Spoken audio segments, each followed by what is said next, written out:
We are learning that MSNBC host Reid had an unlikely ally back in 2018 when old blog posts that had homophobic language resurfaced. On Monday, Sean Hannity revealed that he publicly defended the MSNBC host, playing a pivotal role in saving Reid's job. Pretty amazing. So much so that Reid, according to Hannity, sent Hannity a thank you letter. So Democratic strategist, the maestro himself, Roger Fisk, and co-host of the Realignment podcast, Marshall Kossoff, they join us now to discuss. I picked this story because it's kind of crazy. Almost paints Hannity actually in a good light. And it does dredge up one of the crazier parts of that entire quote-unquote scandal or whatever, Reid saying that she was hacked, MSNBC still giving her a primetime show, and more. What do you make of this, Marshall? Was it just the excesses of the time of 2018 in the middle of the Trump craziness and all of that? What do you think?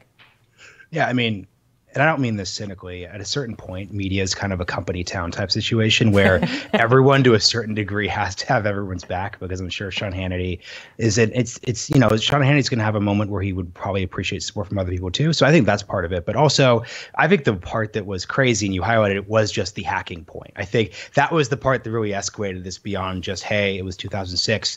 Standards were different. I was watching an episode of The Office and there were words that were used in that would not be used today. So I think we should just recognize that.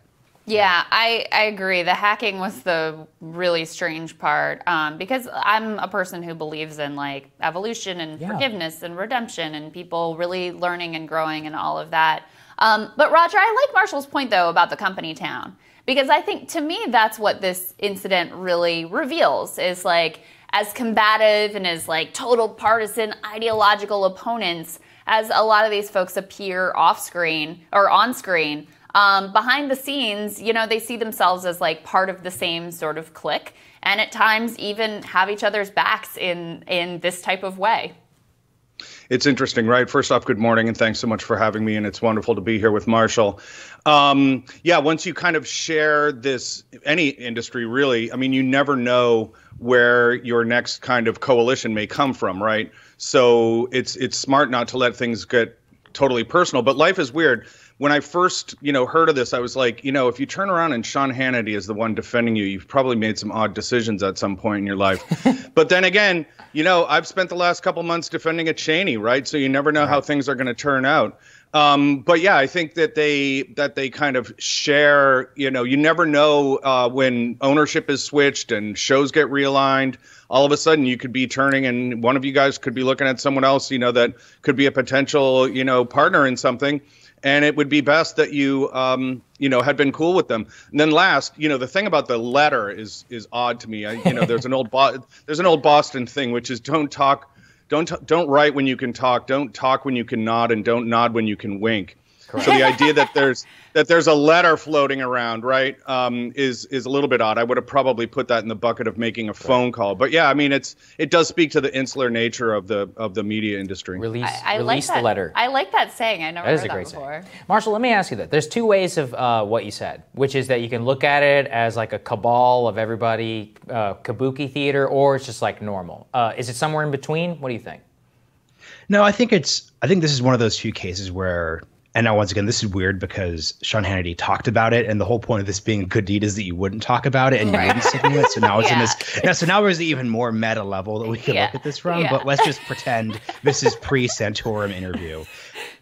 I think it's normal because what we haven't done as a country, as a society, is actually adjudicate, hey, what happens if you said something bad 10, 15 years ago? There'll be these moments where it just happens really quick and executives or employers have to make these decisions, but we still don't actually know the answer. So the reason why I think you are going to see these weird coalitions is you are just going to see times where Sean Hannity says, hey, this is actually totally reasonable, blah, blah, blah, blah, blah, I'll have her back. And then it could go the other way too. So we're just, until we actually get to a standard where people could actually sort themselves in the normal ideological ways, you're just going to see stuff like this continuing to happen. Yeah, I think that is a good point, Marshall, in that someone like Sean Hannity, I mean, he knows he's exposed. Certainly anyone that's in the public sphere knows that they're exposed. Lord knows all of us have said something that could be either that was legitimately bad or could be taken out of context to look bad or done something or whatever. Like, none of us is perfect.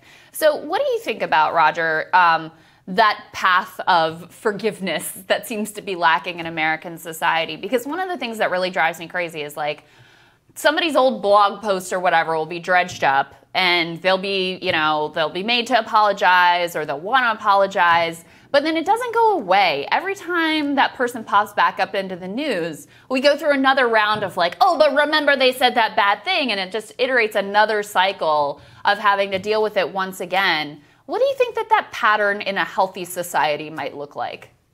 Well, yeah, I mean, I've mentioned before that we've gotten to the point culturally where being right is more important than doing good, right? And being right often comes in the form of, we are more virtuous because we have pointed out the shortcomings of someone else. Not that we've fed the hungry or clothed the naked or anything like that. So there's definitely there's an element of the kind of gotcha culture. And then to just answer this kind of operationally for a quick second, I don't know why people draw this stuff out with these kind of hacker narratives and stuff. I mean, I don't know much about it. Possibly it's true.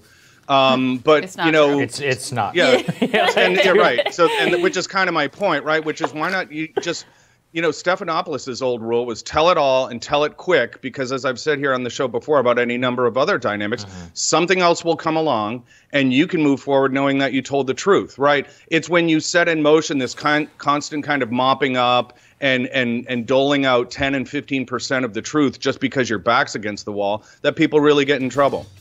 Yeah, I think that's really well said. Thoughtful panel, guys. Thank you. Stick with us. We'll be back with more Team Rising.